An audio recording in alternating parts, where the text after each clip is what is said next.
Deep in the woods there seems to be an eclectic sort of monsters, weird people, and unexplainable happenings. Welcome back to the swamp, my friends, and welcome if you're new. Today we're going to be sharing some creepy and allegedly true deep woods horror stories sent in by viewers just like you.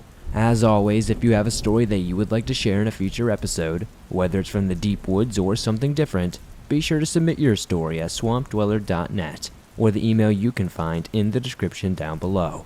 I would love to share your story with everyone here in the swamp. It's stories like yours that help keep this show going on a daily basis. Now, let's get into these creepy and allegedly true deep woods horror stories that'll freak you out tonight.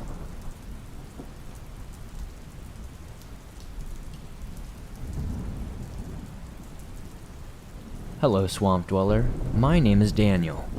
I've been deciding whether or not I should share my story with you or not, but I think it's time to do it.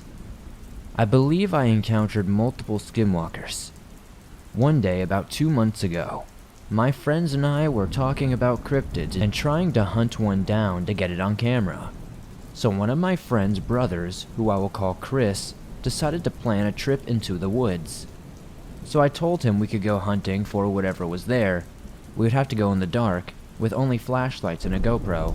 It would probably be our best bet. So fast forward 2 days, I get to his house and we smoke a little Mary J before heading out into the journey.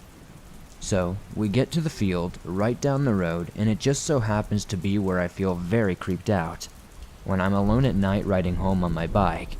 So we get out there with flashlights and get to the middle of the field by the wood line. I told him that if we are going to get anything on camera, the best bet would be to go into the woods.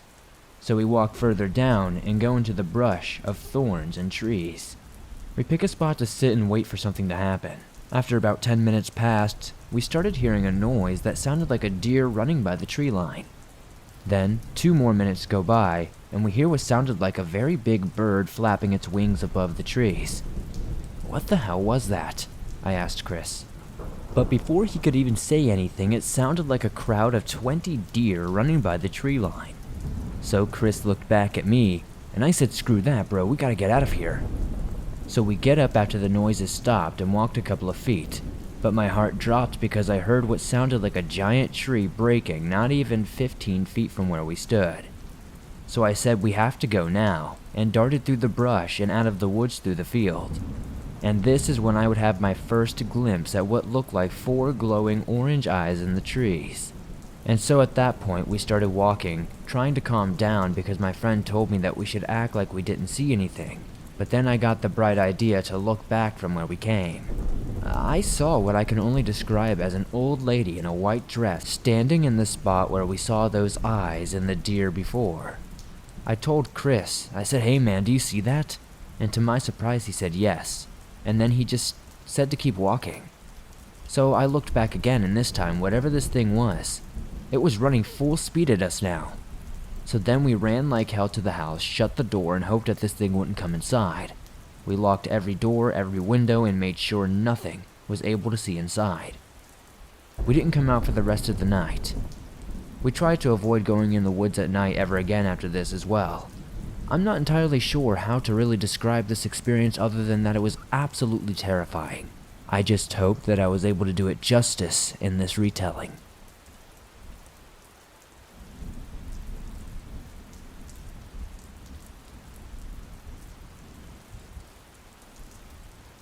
I like to look for new, out-of-the-way fishing holes. If I'm on a trip and have gear, I'll pull up a map, look at different connecting waterways, and try to find back roads that may lead to spots that few people know about.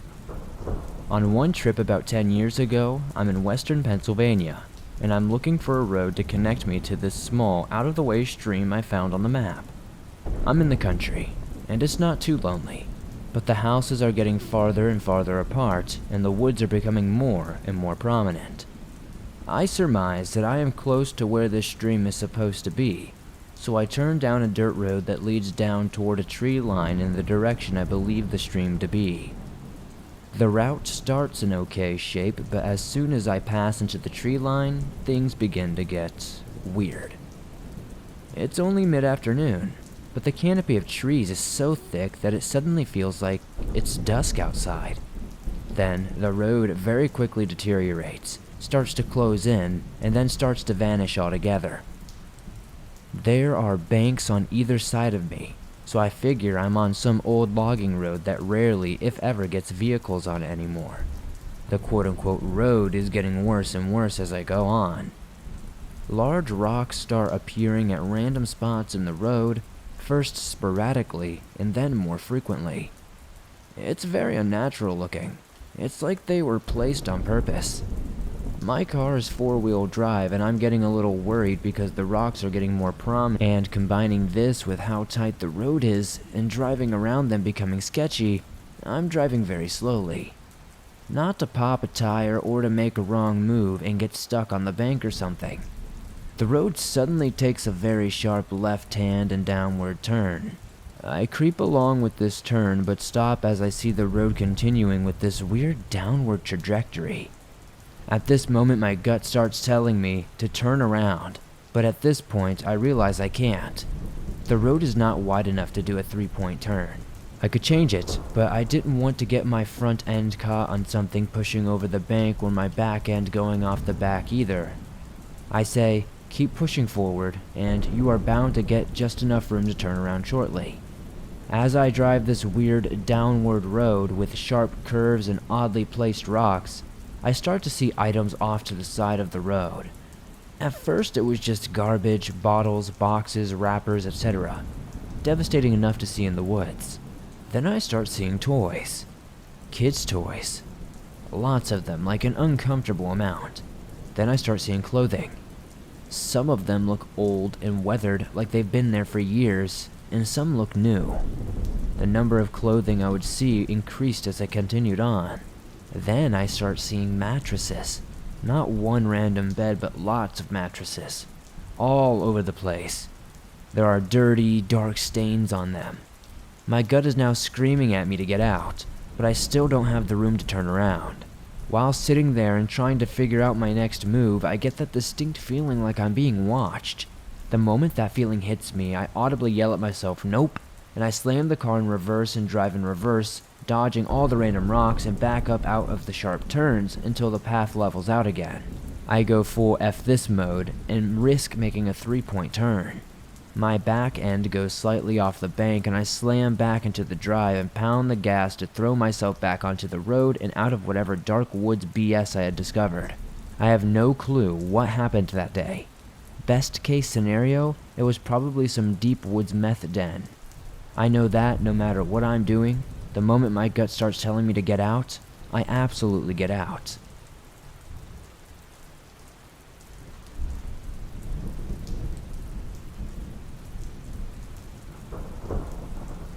Let me start by saying that this is a true story that happened to me when I was 13 years old, and I am 27 now. Whether you believe it or not is up to you. My dad used to be part of a small hunting club in Alabama, just a handful of guys he grew up with. Once a year we would drive to a small town of Elba to camp for a few days and go hunting. The club owned a few different areas of land around the city, and club members could go tracking there. One of these pieces of land was nicknamed the cemetery because it had an old cemetery on it. There was nothing really creepy about the cemetery. It was just old. It was in the woods and the graves were of an enslaver and his slaves. Now, in this area of land nicknamed the cemetery, there are 5 or 6 green fields, a cleared out piece with no trees, grass, and a buck hut to hunt in. A buck hut is a treehouse you sit in and wait for deer to walk out onto a green field. This evening, we were going to hunt on Greenfield 1. The plot is directly behind the old cemetery. The evening started normal enough, and my dad parked the truck and we walked down the trail to the buck hut. We climbed up and started to wait and watch the woods. A bit of time passed, and my dad told me that he would go for a short walk to see if maybe there's any deer on the trail. Keep in mind I'm about 13 years old. This isn't too much of a big deal, I've hunted by myself before, and at this point I'm not afraid of being alone in the woods. Besides, it was still light out, so I could see everything rather well. So I said okay and he climbed down. It was just me, my .32 caliber Marlin rifle, the grass field in front of me, and the dense woods around me. This is where things start to get strange. I sat there for a while, for what felt like an eternity, and it was now almost twilight. My concern for my dad was growing because he was still not back. I was worried that something might have happened to him or he got lost. However, he is an experienced hunter, an expert if you will.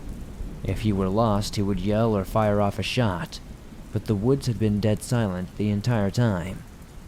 I figured he found a good spot that he wanted to hunt in the twilight or dusk hour of the day because that's prime time for hunting. So I focused on the grass field in front of me, just watching, listening, and waiting for a deer to walk out of the field as the light of the day began to fade. Just then, across the field I saw and heard some brush moving and breaking. The thought did cross my mind that it could be my dad, and I highly doubted it though. There was no way it could be him. This thing sounded incredibly heavy, and that would be incredibly dangerous and stupid. I raised my rifle and pulled back the hammer. I aimed it at the moving brush, and patiently waited for what I hoped was a deer to walk out. Then a girl floated out of the woods onto the grassy field.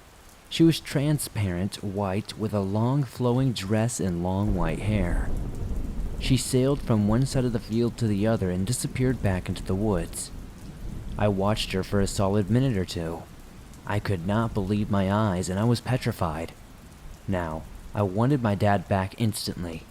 A short time had gone by, and it was now pitch black out here, and I was still all alone.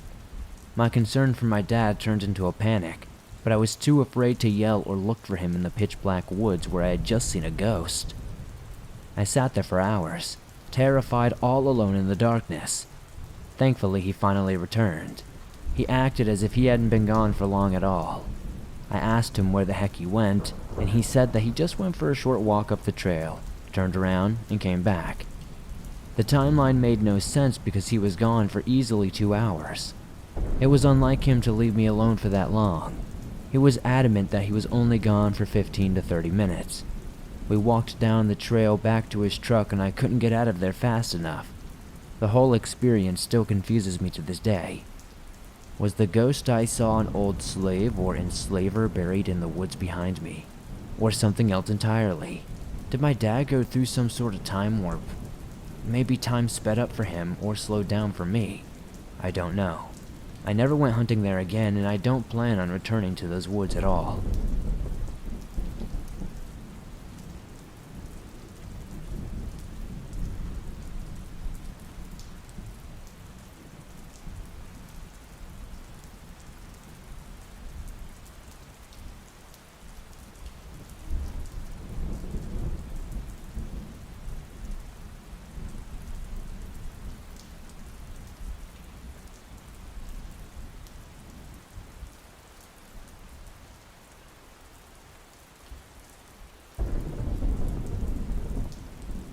So my story starts when I was 15 years old in 2012.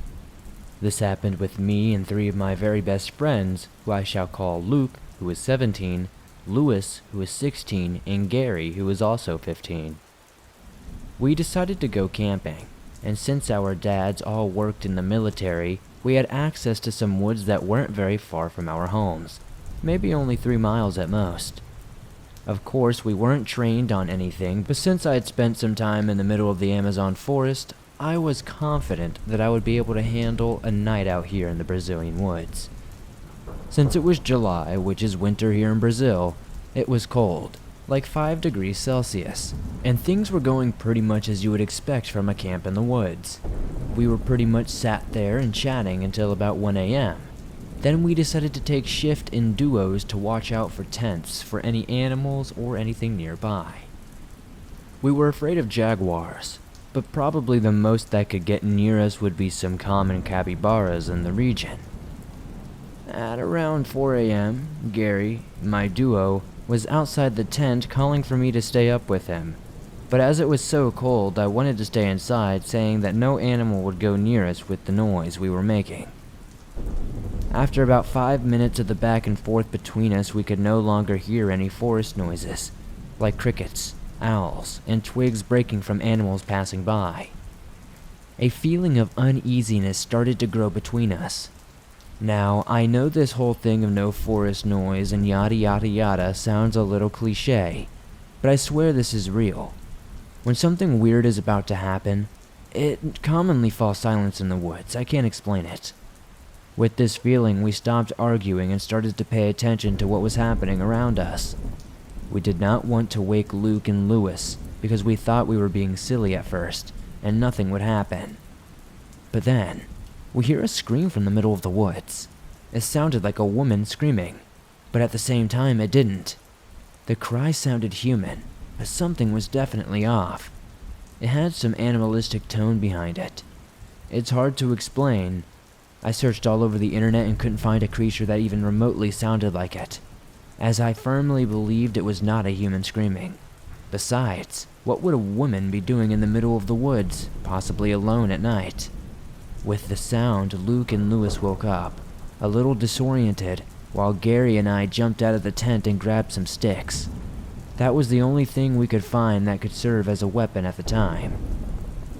We did not sleep for the rest of that night, as we not so patiently waited for the morning to come so we could pack up and get the heck out of there. Only about 5 minutes after this event, the forest resumed its regular noises, and we all calmed down a bit. When the sun rose, we packed our things as fast as we could and got out of there. When we were outside of the forest, we told the military that was guarding the woods what we heard, but I'm sure they believed it was some random teenagers messing with us. I'm still friends with those guys that camped with me, and as I said, every time I see them, I ask them if they remember the fact, and they all say they remember it, and I still can't imagine what was screaming that night. I still really believe we were in danger.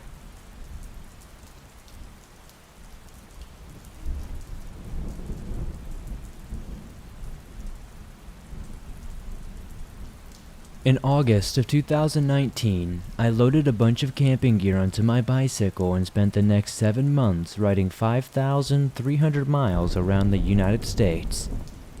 I most often preferred to wild camp, so rather than staying in proper campgrounds, I would find a place to disappear into the woods for the night.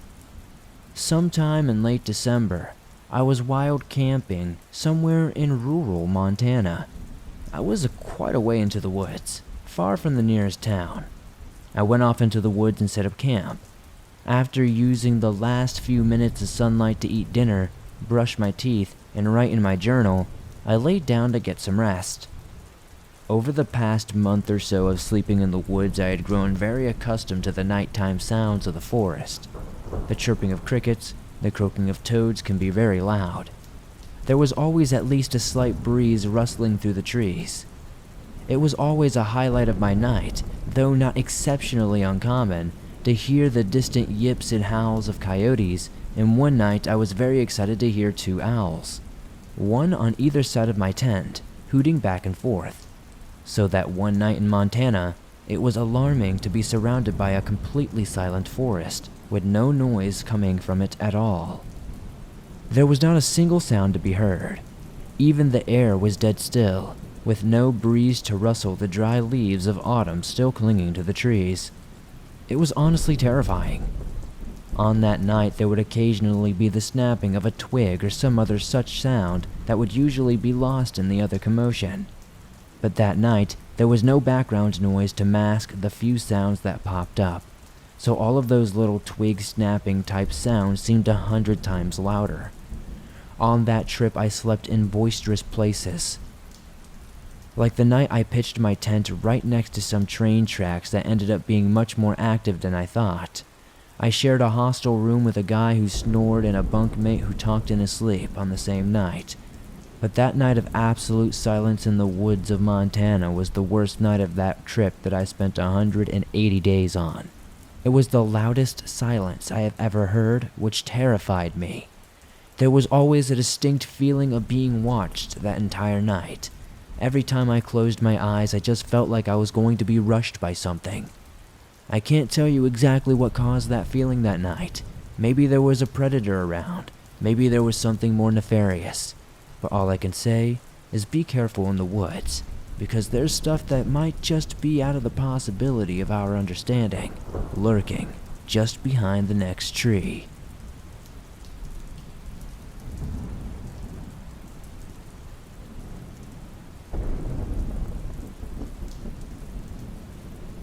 I do wildlife photography, so I go hiking every Sunday, and have been for about a year now. With the frequency I go hiking, it might be surprising that I've only had 2 experiences that freaked me out. Or maybe not. I'm not really sure what to make of them. Both of my experiences take place in the western part of Wisconsin. My first experience was at a semi-defunct state campground in the middle of the summer. I say semi-defunct because there was a somewhat newer gravel parking lot by the gravel road, and a gated off-road that apparently led deeper into the woods that went to some sort of RV or campsite. It's about a mile from the gravel parking lot to the paved lot, and this walk goes fine. The road continues past the paved lot for about a mile, then splits into almost non-existent trails. After I got past the paved lot, things started to get truly strange. I began to get a feeling that was hard to describe. It just felt wrong. With every step I took, I thought that I really shouldn't be here. You really shouldn't take another step. You should turn around.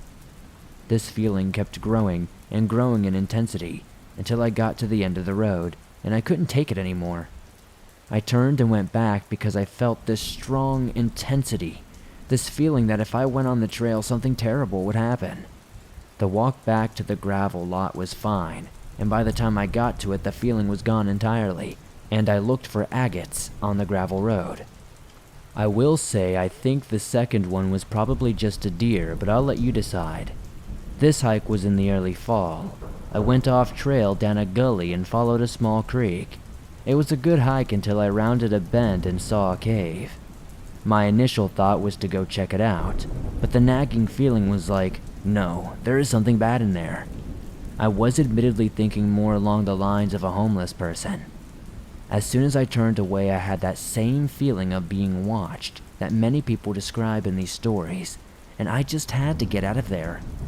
So I backtracked my steps about 2 miles into the hike when the feeling suddenly got much more intense. My eyes were darting all over the place. I was almost walking sideways on the trail. Then suddenly there was a massive crash behind me to my right. I didn't see anything before or after the collision, but as I started running in fear, I tripped, looked up behind me, and saw what I could only describe as the silhouette of a deer. But what makes this more intense and terrifying is that this silhouette was standing on 2 legs. I don't even know how to explain it. This feeling intensified until I got to my car, though. The feeling of being watched, the feeling of being followed, the feeling of absolute danger. It got better as I collected myself in the car and drove away. I don't know how to explain these events. It could simply be an overactive fight or flight response, but they stick out so much from all the other experiences that I've had that I just wanted to share them with the show.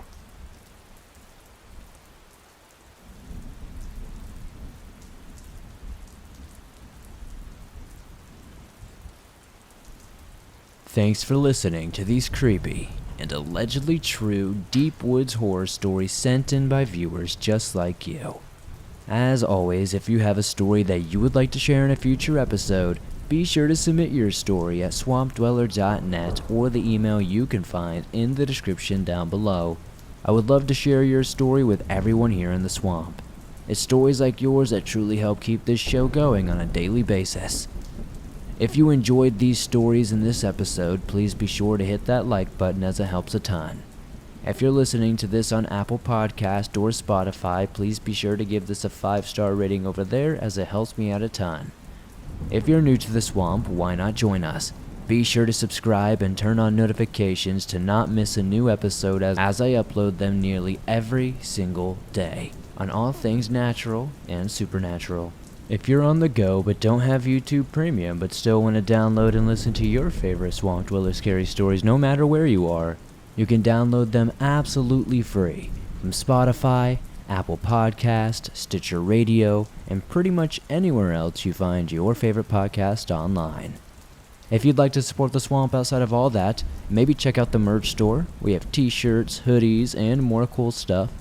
I'm also over on Twitch. If you're a fan of horror games, horror movies, and other cool stuff like that, come join me over there. You can find a link to do so in the description. I stream multiple times a week for 4 to 6 hours at a time usually. I'd love to see you guys over there. Be sure to join me on Instagram, Facebook, and Twitter, and I'll see you all soon with another creepy episode.